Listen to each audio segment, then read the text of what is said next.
Olá a todos, sejam muito bem-vindos. Eu sou o professor Edson Neres, sou tutor dos cursos de pós em educação aqui da Uninter.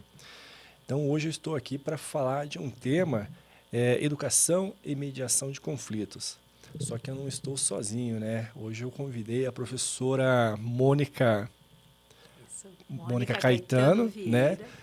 E acredito que muitos de vocês já assistiram a aula dela, né? Ou assistiram uma palestra dela também. Então, eu quero que vocês aproveitem bem esse tema. Professora Mônica, seja bem-vindo. Obrigado pela tua disponibilidade de estar aqui para falar para nós um pouco desse tema. É muito importante. Eu que agradeço o convite, é sempre um prazer estar aqui, né? Ou em outros momentos. Também sou professora da nossa instituição, da Uninter, e né, falar de mediação de conflitos também é sempre muito gostoso, é muito interessante e muito importante. Né? Ressaltar o quão é importante a gente falar sobre essa temática. Pois é, né, professora? A gente fala assim em mediação de conflitos. E hoje é uma. Nós vamos falar mais na área da educação, nas escolas, né? Porque, pelo que nós percebemos hoje, existem muitos. Alguns casos, vamos assim dizer, entre conflitos, seja do aluno com o professor, principalmente, né? A questão da violência.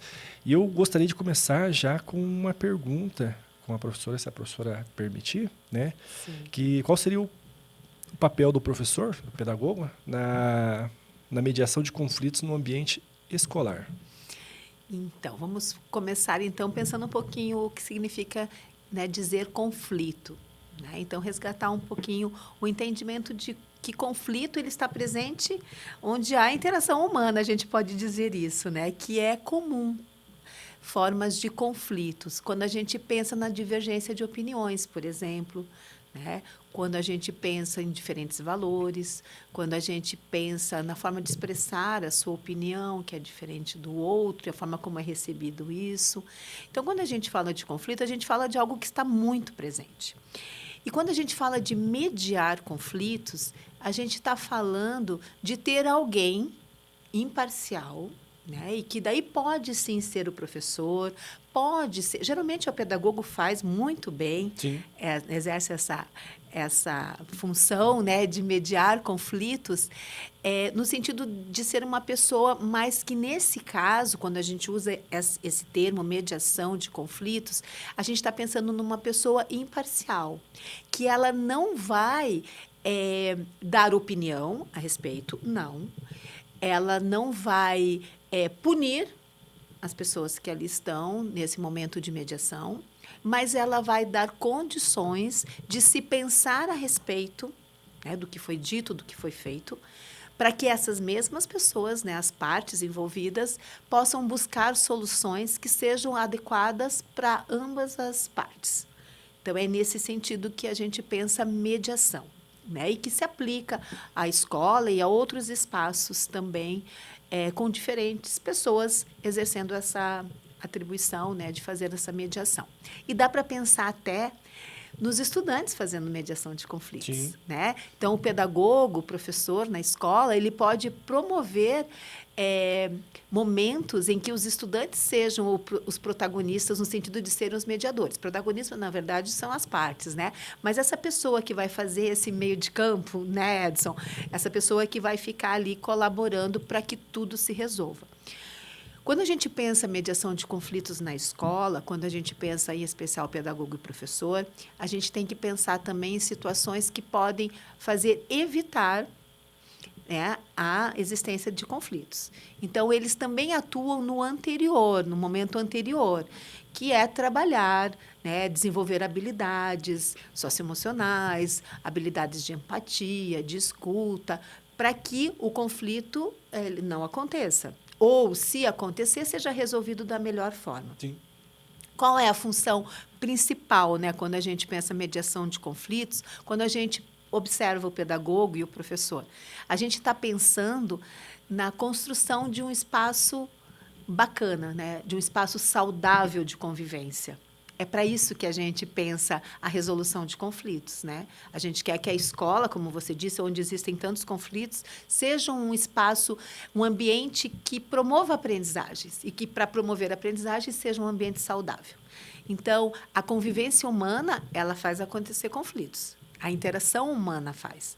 Mas a gente precisa aprender a lidar. E esse é o papel do professor, esse é o papel do pedagogo. Ajudar os alunos a ou não deixar chegar a pontos de violência, como você disse, ou refletir sobre o que eles fazem de uma forma mais tranquila, né? A partir da mediação. Já tem um modo até de prevenir, né? Vamos assim dizer, antes que algo aconteça, Isso. não, vamos trabalhar dessa maneira.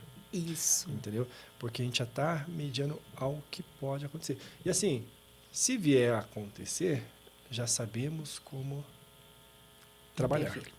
Como intervir, né? Isso. Então, e isso é interessante até mesmo nós trabalharmos nas escolas, principalmente com os alunos, os adolescentes, crianças, porque quando lá na frente eu vejo dessa forma, ele tiver uma situação, que nem a professora comentou agora há pouco, trabalhar com eles, porque lá na frente eles já vão saber como intervir, como mediar aquele conflito.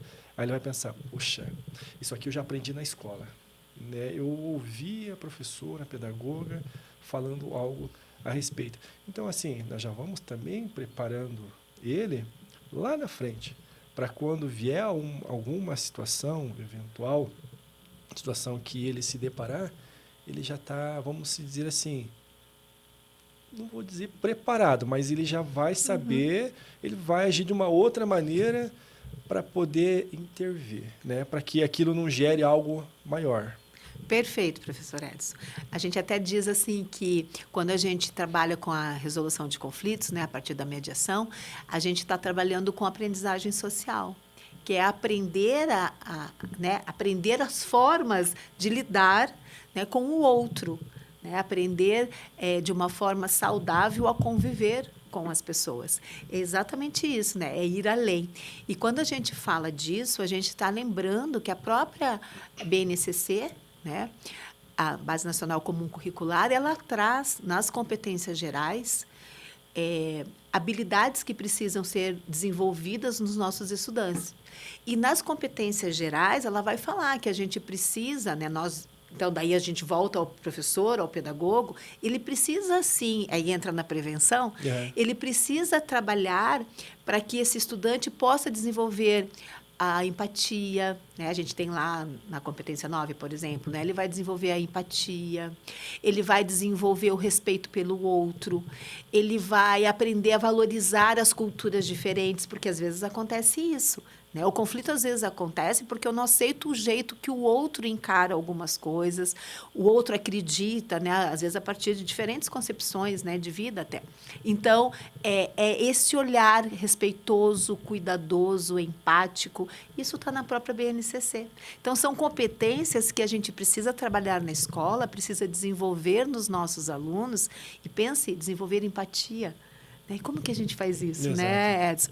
Para que futuramente, como você disse, lá numa outra situação que ele esteja vivenciando, ele se depare com uma situação de que, calma, eu já sei como, de alguma forma, melhorar essa situação. Talvez nem sempre resolver, mas melhorar a situação. Né?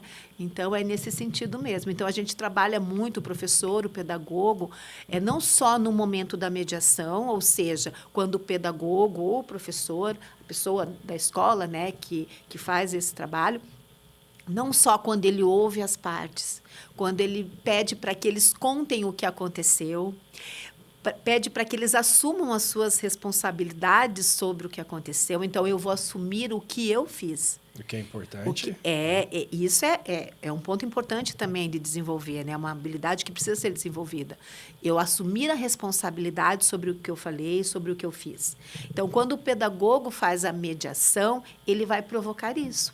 Então, ele vai falar, Edson, o que aconteceu? Conte para mim, né? Ah, professor, eu queria ser o líder do nosso grupo, a gente estava fazendo um trabalho em equipe, e eu falei que eu ia ser o líder. Mas a Mônica disse que é ela que é a líder, e daí a gente não está se acertando. Né? Veja, uma situação simples, isso é um conflito, né? Uma divergência. Eu quero ser o líder, eu também quero ser. Como que a gente resolve isso? Edson, mas por que você pensa que você precisa ser o líder nesse momento? Mônica, você acha que você precisa ser a líder nesse momento? Né? Edson, por que você... Será que a Mônica poderia ser, nesse momento, a líder? Que tal a gente... Então, assim, vai jogando para os outros pensarem a respeito e eles vão refletindo e, quem sabe, mudando de opinião. Exato. Porque o que a gente quer é que esse ambiente que não ficou legal, porque houve aí uma divergência e daí a gente não está nem mais falando sobre o trabalho em grupo, a gente está falando sobre quem vai ser o líder, ele, né, cria aí uma situação de desconforto para todo mundo, inclusive para o grupo que faz parte, né, daquele trabalho que precisa ser elaborado. Então, veja, quando existe uma mediação, existe a intenção de fazer eu pensar sobre o que está acontecendo, cada uma das partes, assumir a responsabilidade, né? Então, de repente, eu vou dizer, é verdade, Edson, eu tenho sido sempre a líder, né? Eu acho que pode ser você, então. Né? Então, a gente resolveu. Pronto. Né? Ou então, e que tal se nós dois... Então, fazer assim, ó, eu fico liderando a parte da execução do trabalho. E você lidera na hora que a gente for fazer a apresentação do trabalho. Pode ser assim? Então, chegar a conclusões, né, que sejam favoráveis, às vezes nem sempre vai dar 100% certo, mas a gente vai aprender a olhar para o outro e o que o outro pensa e como o outro se posiciona de uma outra forma. E dessa forma, assim, vamos supor que nem a professora utilizou, um trabalhar na parte prática e a outra na teórica, na manutenção, estimula também o trabalho em equipe. Sem dúvida. Aí eles param e pensam, gente do céu, eu fiquei brigando, não é que o pedagogo estava certo? Por que os dois são bons, os dois querem? Por que não trabalhar em equipe, então? Sem Já dúvida. começa por aí. Aí eles não têm aquela ainda... Não vou dizer que eles não têm aquela percepção. Não, vamos trabalhar em equipe. Não, porque uns deles, não, eu quero ser o líder. Não, o fulano quer ser. Fulano, por que os dois não trabalham? Uhum. Aí, assim, divide a tarefa. Isso. Eu gostei disso. Aí você faz o quê? Você faz o trabalho em equipe. Porque... Já diz o ditado, uma cabeça pensa melhor, duas cabeças pensam melhor do que uma. Agora, estando os dois juntos, pensa por que não? Duas pessoas que têm essa característica, né, de liderança, uma liderança positiva, lógico, sim, elas vão contribuir muito mais. Então, é fazê-los pensar sobre isso. Uhum. Né? Então, quando o pedagogo, o professor, se for o caso, no professor, está dentro da sala de aula, uma situação assim comum, né? Quando é o professor ou quando é o pedagogo, a intenção é essa, fazer com que as pessoas envolvidas pensem a respeito e busquem soluções, para que esse ambiente seja favorável. Nesse caso, a resolução da atividade que precisa ser feita. E agora, já puxando o gancho, trabalho em grupo é uma estratégia para prevenção de conflitos, porque você tem que aprender a lidar com o outro, com as habilidades do outro, ou com as frustrações do outro, né, com as emoções do outro. Exato. Então, tudo isso também ajuda nesse trabalho de prevenção, da gente começar a lidar com as pessoas e entender como é que se dá todo esse processo. Ninguém vai pensar como eu penso, né? Ninguém vai fazer exatamente como eu faço. Mas ele tem valor fazendo do jeito dele. Ele tem... E por que será que ele pensa diferente? Então, o que ele tem para contribuir? Então, esse olhar respeitoso, eu não estou dizendo que a gente vai concordar sempre, mas eu estou dizendo que a gente vai respeitar o que o outro pensa. Lógico, se forem coisas que não são apropriadas, é lógico que vão ter outras intervenções. Uhum. Mas no sentido, né, que nesse trabalho em grupo, a forma como ele executa as atividades, a intenção. E a professora falando em si, seria até uma próxima pergunta que eu ia fazer, né? Quais a prevenção, uma das prevenções que nós poderíamos fazer? E tá aí, interessante. E eu iria além. Sabe o que eu faria como pedagogo em sala de aula? Que ia motivar os alunos? Uma encenação. Perfeito. É uma estratégia também. Esse seria um exemplo também que eu Porque, poderia assim, dar. Todos se pensam, vamos fazer uma encenação, vamos fazer um teatro. Servia, todo mundo queria participar. Aí é lógico, tanto do lado que fazia parte do conflito, quanto o mediador. Sem dúvida. Entendeu? E vamos além, vamos pegar o gancho, né? Um vai pegando o gancho do outro. Vamos além. Então, vamos pensar que eu posso fazer uma encenação a partir de uma situação comum, sim, de conflito. Né? Então, primeiro, para a gente poder encenar, a gente vai ter que lidar com aquela situação. a gente pode trazer uma situação que seja real, entre aspas, né? Ou seja, aquelas que acontecem na escola, para a gente pensar a respeito, porque antes de a gente encenar, a gente tem que compreender a situação. Exato. Né? E chegar a um resultado final que seja bacana. Então, encenar, né? Fazer uma dramatização a partir de uma situação de conflito é uma super boa ideia também. Não, Porque daí a gente já está lidando com a prevenção dele. E eu vou falar para vocês, esses alunos de hoje em dia, eles são criativos. Muito. Para fazer a interpretação, muito. então, aí seria interessante para ver o mediador. E eles sabem usar diferentes estratégias também, e recursos, né? Porque daí numa dramatização você pode, né, fazer 1000 coisas, né? Inclusive no uso de figurinos, né? Você vai lidar com a questão, né, do próprio cenário, e eles são ótimos. Mas o mais importante vai ser pensar a respeito do que a gente está fazendo. Exato. E já treinando essa condição de lidar com as emoções do outro, das dificuldades que o outro tem, que talvez eu não tenha, mas que eu tenha outras que ele também não tem. Né? Começar a ter esse olhar mais cuidadoso. Essa é uma boa estratégia. Uma outra boa estratégia que a gente fala é fazer com que os alunos criem regras de convivência. Né? Eu fui pedagoga durante 25 anos em escolas de educação básica. Então, uma das orientações primeiras que a gente dava para os professores crie as regras da sua sala de aula, né? A partir, né, do que é preciso acontecer na sala para que as aprendizagens ocorram, para que todo mundo se sinta bem. Então, assim, quando os alunos elaboram junto com o professor as regras de convivência da sua turma, eles levam mais a sério. Exato. Parece que eles pertencem mais àquele ambiente, àquela situação. Então, criar regras de convivência é super interessante e também dá muito certo. E faz eu pensar, né, nas possibilidades de não deixar alguns conflitos acontecerem. Ou, quando acontecerem, como é que eles vão ser vistos e resolvidos. Então, rodas de conversa. Com as crianças pequenas, a gente faz muita roda de conversa, né? Às vezes, a partir de uma história contada, e a literatura é fantástica para trazer temáticas, né, que precisam ser pensadas, como discriminação, preconceito.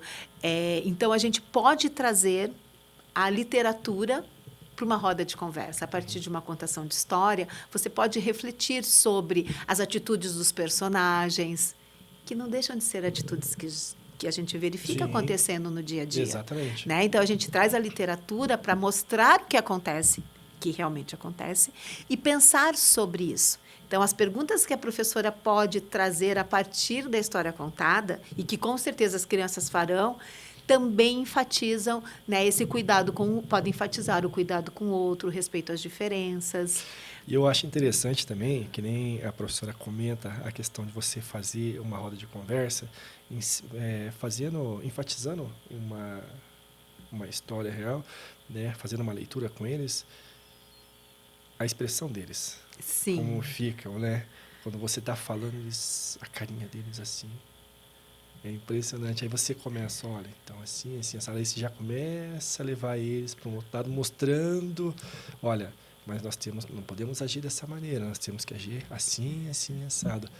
Aí ele já sai daquilo, já entra na cabeça deles que quando acontece algo que eles se deparam com uma situação assim, ele já lembra, mas eu lembro que na escola a professora falou isso. Aí eles já começam a agir de uma outra maneira. Sem dúvida. A escola tem um poder, né? Nós, professores, nós da área da educação, nós temos um poder, né, com as crianças, com os jovens das nossas escolas, por que não com os nossos alunos adultos, né? Também. Porque existe essa confiança depositada a nós, né? Porque as pessoas entendem que nós queremos que realmente as crianças, os nossos jovens, os nossos alunos adultos se desenvolvam, que eles tenham aprendizagens significativas, que eles possam transformar a sua própria realidade, que eles possam ser bons cidadãos. Então, eles sabem que a gente quer o melhor para eles, né? E para a sociedade. E que nós, da educação, temos responsabilidade sobre isso. Então, por isso eles podem acreditar, porque nós nosso foco é esse,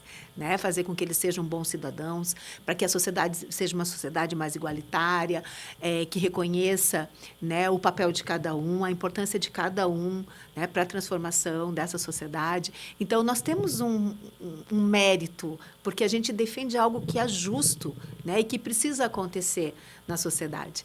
Então, eles acreditam nesse poder também de a gente ajudá-los a transformar esse mundo. Então, nós temos, eu sempre digo que a gente pode provocar grandes mudanças, e são nessas pequenas situações. E uma roda de conversa, eu falei da criança pequena, a gente falou do livro, né, de uma literatura, mas a roda de conversa ela também pode surgir a partir de um fato que aconteceu. Pessoal, vamos conversar. Eu tenho percebido isso e aquilo. O que vocês têm a falar sobre isso? Lembrando que, quando a gente fala de mediação, a gente fala de alguém que não fica se metendo. É alguém que dá a direção, que faz umas provocações, faz perguntas, né, para que o outro pense a respeito. Mas a roda de conversa ela também pode surgir a partir de um problema que realmente aconteceu ou que está acontecendo naquela determinada turma, né? Então, algum conflito que precise ser conversado e que todo mundo tenha que pensar junto. Então, também é uma estratégia. Não, e o nosso papel perante a sociedade ele é muitíssimo importante. Sim. Porque nós começamos com eles desde pequenininha e vamos continuar com eles para a vida toda. Sim. Porque os alunos estão estudando.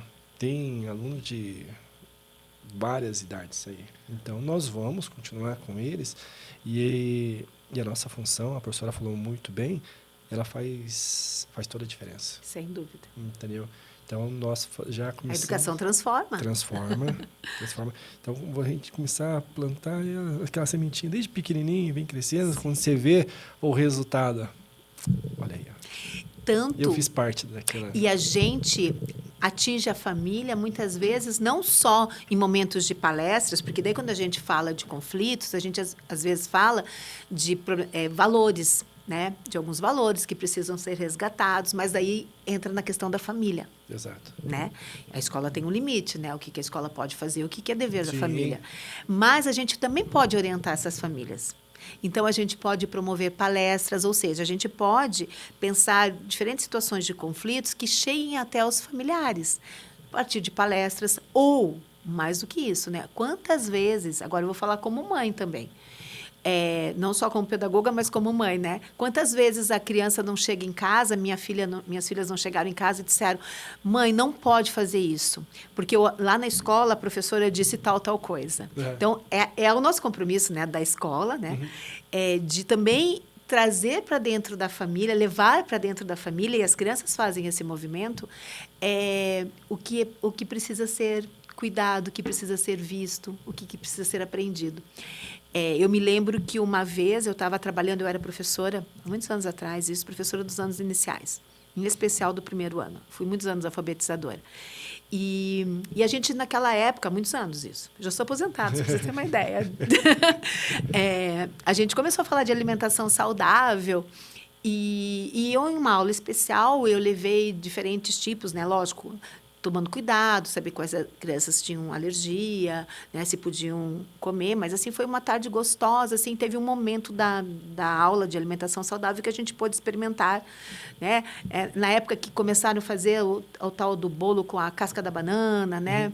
E reaproveitar também tudo que a fruta poderia oferecer, etc, etc. E daí uma mãe me mandou um bilhete dizendo assim: professora, muito obrigada. A minha filha disse que agora vai começar a comer as frutas, que eu sempre ofereci.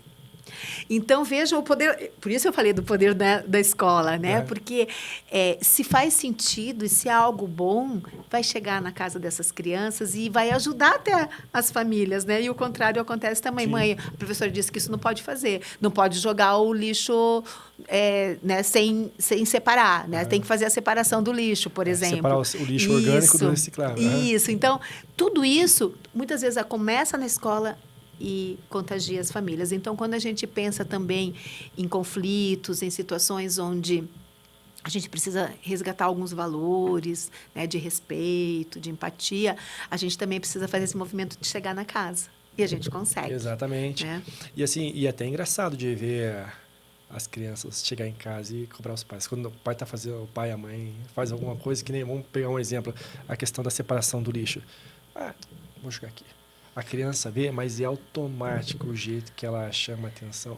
Assim, ela vai, vamos dizer, chamar atenção, porque chega a ser até engraçado. Ela fala assim, mãe, pai, não pode fazer isso, porque eu aprendi na semana. Por quê? Eu sempre joguei. Pois é, mas não pode. Vai agredir o meio ambiente e tudo mais, não sei o quê. Tem que separar, fazer a questão da reciclagem e tudo mais. Aí já começa a educar até os pais. E veja, Edson, você falou muito bem, né, da criança pequena que chega na escola. Então, se desde cedo, né, lá na educação infantil, a gente fala do cuidado com os animais, do cuidado com as pessoas, da empatia, de me colocar no lugar do outro. Tem uma outra estratégia que eu gosto muito. O que você faria se você visse um colega discriminando o outro? Ou o que você faria se você visse um colega empurrando o outro? Daí a gente já está falando de violência, a gente já está saindo da questão do conflito, mas assim, né, que o conflito ele pode gerar depois uma violência, uma tensão maior, né? Mas assim, o que você faria se eu pensar se eu visse. Agora, como eu me sentiria se fizessem isso comigo? Então, isso é o exercitar a empatia. Né? E a empatia ela é fundamental na mediação de conflitos. Né? Se colocar no lugar do outro, pensar, né, na perspectiva do outro, não mudando a minha opinião, a gente não está falando de mudar de opinião, mas a gente está passando a compreender o que o outro pensa, como ele age, se faz sentido. É verdade. E, às vezes, a gente até muda, né? Muda. Porque a gente começa a ver de uma outra forma. Então, respeito, empatia é desde muito pequeno. Professora, mas isso são elementos que precisam ser cultivados em casa? Sem dúvida. Mas na escola faz a diferença, pode chegar em casa. Certeza. Né? E daí a gente traz a família para fazer essa fala também, né? Vamos falar de empatia, de respeito, de amor ao próximo, etc. Professora, olha, muito bom falar. Já acabou? Já. Não, Edson. Eu sempre Tinha falo, tanta coisa para falar. Eu sempre falo para quem nos acompanha assim, que quando o assunto ele é bom, é que nós sempre nós professores quando viemos para cá sempre falamos de coisas boas, né? Sim.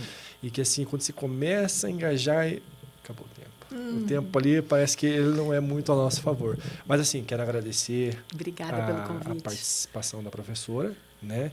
Agradeço, né? Agradeço a você que está nos acompanhando e convido vocês a nos seguirem aí, até mesmo para nos próximos encontros que nós vamos estar realizando. Professora, então, mais uma vez, muito obrigado pela tua participação. É sempre muito bom estar aqui, né? Poder contribuir. E numa próxima a gente continua falando sobre outras temáticas. Pode deixar. Então, ficamos por aqui. Um grande abraço a todos e espero que tenham gostado.